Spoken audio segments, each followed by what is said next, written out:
Hi, welcome to Crafted Sweetly. I'm Diana. Thanks so much for being here. In this video, I wanted to show you this amazing, I'll even start off with this, saying that it's amazing, before I even show you some of the features on it, but a new scoreboard. So up to now, I've been using a different scoreboard, Cutterpillar, and it worked great. I had it probably in a lot of my videos. If you've been a long-time follower, you would have seen me using that scoreboard. I praise Cutterpillar for their cutter, the Pro cutter. I love that, and I got the opportunity to review this Cutterpillar Crease.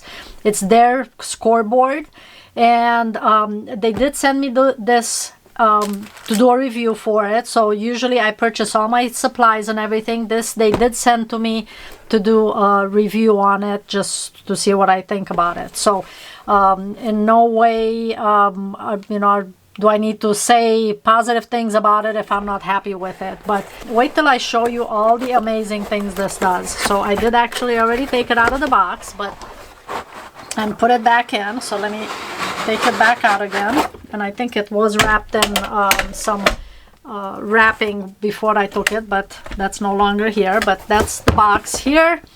So let's get on to the amazing thing with this Cutterpillar. And I'm doing a review of this, and then they have another tool. It's their glow board. It's like a light board underneath it. So I'm going to do a review of that. They're out of stock at the moment, but I'll do a review of that probably in about a month or so once they get their stock back in. And I'll show you what a game changer that's going to be for book folders, for a lot of you who are following my channel. So first off, this is transparent. So if you look at it, unlike the other scoreboard, this is transparent, which once you put a light board underneath it, you can see what you're doing. So that really makes a difference. There are measurements up here. They are in inches up here, and then same thing on the side. So if you need to measure something, you've got the two sides in inches. It's not in centimeters, but it is inches. So the ridges, probably hard to tell in the video, but the ridges have kind of a grip to them. So anything that's clear obviously is the valley on it, and then the raised part is the mountain, I guess, as you would call it. On the side here, it has a little tray where you keep everything for using the scoreboard. And first off is the stylus. So in the Cutterpillar, it was more like a bone folder as far as what you're creasing with. So it looks more like this. So it's more of a bone folder for the other one.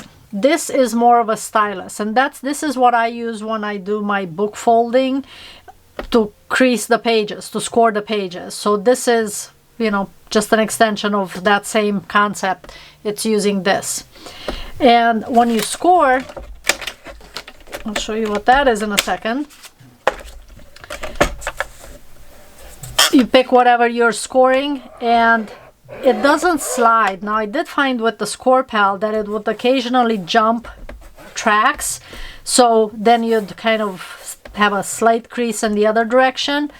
But this doesn't jump tracks, and I think it's because of this raised ridges that have almost like a grip type of texture to them.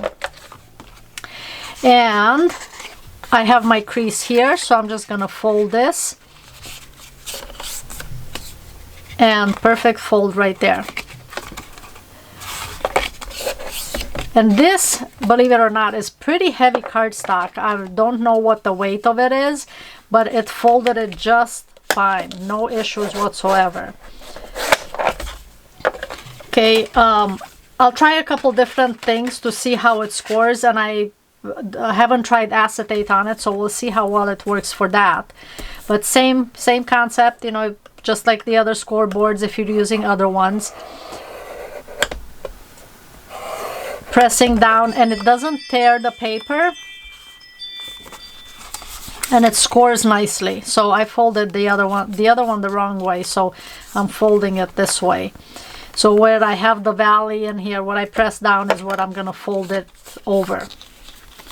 So this is Yupo paper. It folded it nicely. Yupo paper, if you do alcohol ink and things like that, it's more of a plastic texture to it, and it folded it with no issue, or it creased it with no issue whatsoever.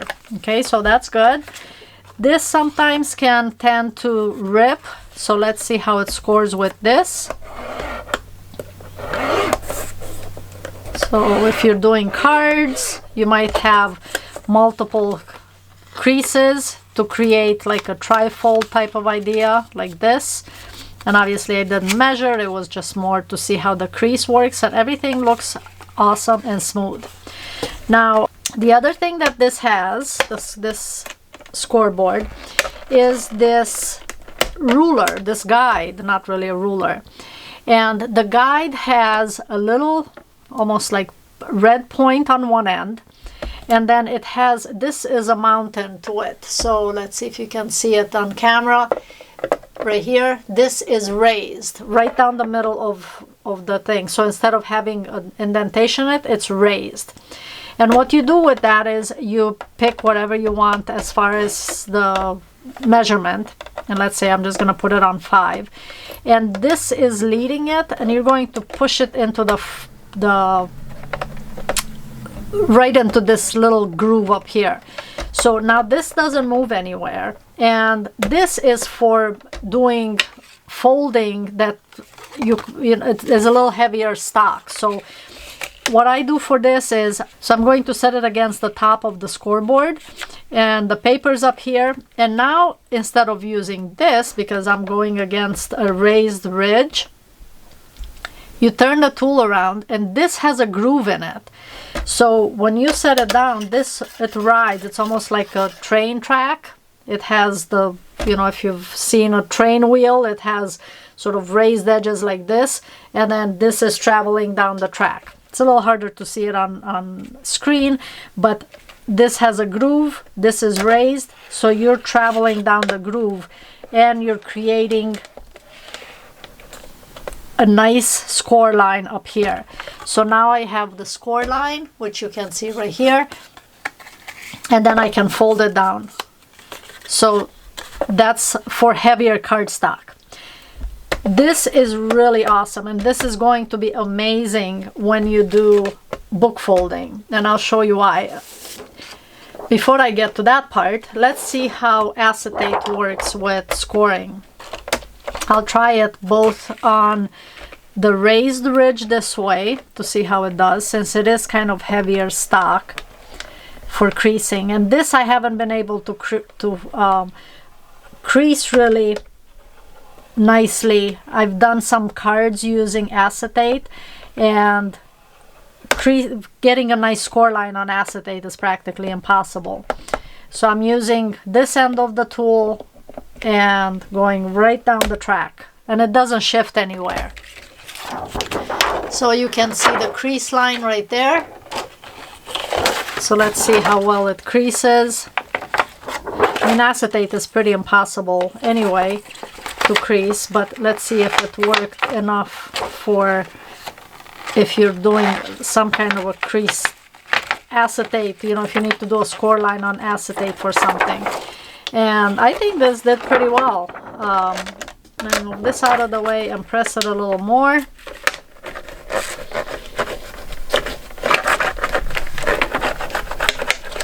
Yeah, scoring acetate is pretty impossible, but surprisingly this did a pretty awesome job on it. So if you're doing some kind of a card where you need the acetate creased, and I've done that with like a see-through card, I can link that below so you can see what I'm talking about. But this creased it pretty nicely. You know, you have a nice crease to it right there.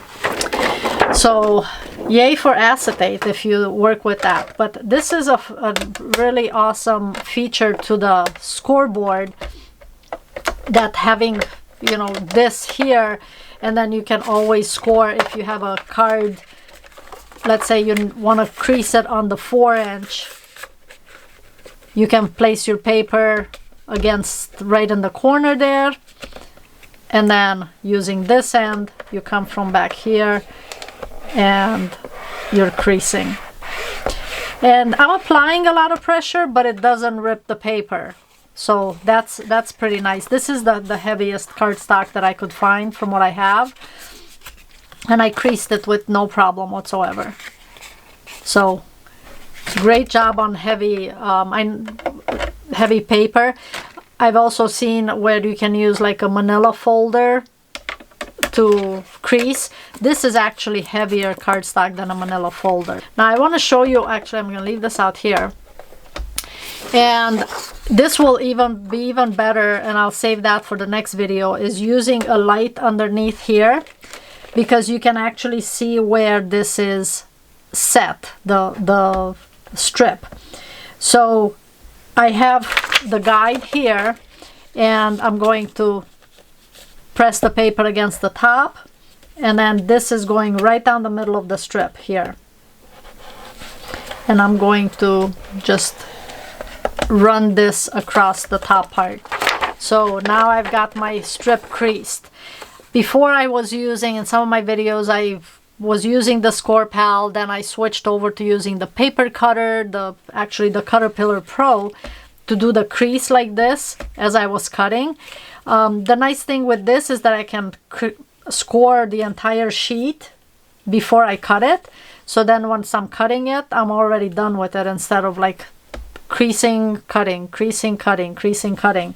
This I'm just gonna crease everything as I have, you know, like in one shot. Whoops, make sure. So this will be a lot easier once there's a light underneath it. And then this gets folded. So when you take the photo strips and then you scored all of the strips at once, I think it's going to be a time saver, because you don't have to stop with each one to crease. So it's a pretty fast process. In one of the videos that I did I was using the back side. I was using the Score Pal. I kind of knew where to score them. But now that I'm able to work on the front side of the pattern, I know I'm going to be going down the middle of the strip, because I can see where it is. And I will see even better once I have the glow board underneath it. So again, one more here, just going right down the strip, and I have it all creased and marked. And then it just folds. Once I cut them, it just folds really nicely and quickly. This scoreboard is going to really be a time saver when you're doing book folding. If you have questions about it, comment below. But the Cutterpillar Pro, the cutter itself that I've been using for my videos, which if you haven't seen it, it's this, is great. It has the light feature to it. And now with this Cutterpillar Crease, this part of it really is going to make a difference. But if you do just cards and things like that, again, it creases pretty much anything. Here, I'll do one more that I haven't done, just the white cardstock. So anytime you're using this, you're gonna use the stylus part. And it just makes it really easy to score, you know, because you have the groove here where your stylus kind of stops. And as long as you apply a little bit of pressure, and again, it doesn't have to be much, this doesn't go anywhere. It doesn't jump tracks. And I think it really is because of the material that's on the raised part of the board itself. But right there, how fast was that to market? So if you're doing some kind of project where you need a lot of creases in something, again, some of these may not be for book folding. So very nice even creases. So this is basically my review of this. It's awesome. I will be using this in all my videos going forward. So if you watch my channel, you'll see a lot of the videos will feature this scoreboard when I'm marking my photo strips for book folding. Just because it's a great time saver to do that. And I do like this little compartment off to the side. You can store everything. So it's nice and compact. Now the back side of it, it has little rubber feet to it on the corners and in the middle, and it doesn't shift, so it's almost like little suction cups, and it doesn't shift anywhere, so that makes it a nice working surface. If you have any questions about the scoreboard, the Cutterpillar Crease, please comment below. Great tool to add to your stash, and I look forward to showing you the video where I'm using the light underneath it, the glow board, to create creases, to create the score lines for the strips, just because it really is going to be a major time saver. Again, if you have any questions, comment below. Definitely recommend it. No hesitation whatsoever about it. Thanks so much for watching, and I will see you in the next project.